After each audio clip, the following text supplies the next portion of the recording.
A Georgia native sitting in a Texas jail is claiming to be a serial killer responsible for more than 90 murders across the country, including here in our state.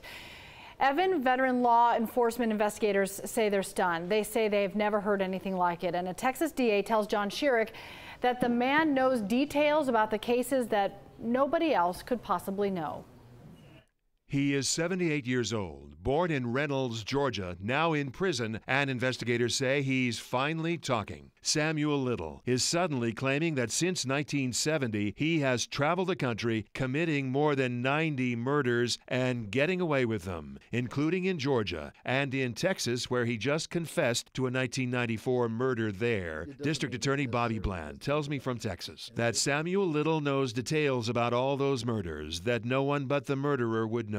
In a short amount of time, after confessing to over 90 murders, over 30 of them have been confirmed, and we anticipate many more. If all of these are confirmed, I mean, he'll be the most prolific serial killer in American history. Bland tells me that law enforcement investigators from Georgia and 13 other states have gone to Texas to interview Little. So far, no one is releasing any information about which unsolved Georgia murder or murders might be connected to Little. But Weiss County, Texas Chief Deputy Sheriff Craig Johnson tells me police investigators from Atlanta and from Macon came to the jail and interviewed Little. Little was convicted in 2014 in Los Angeles of strangling 3 women in the late 1980s. He is serving 3 life sentences. District Attorney Bobby Bland told our sister station in Texas that for more than 90 murder victims and their families, justice delayed won't be justice denied. In this case, there are people all over this country that haven't had answers, haven't had justice,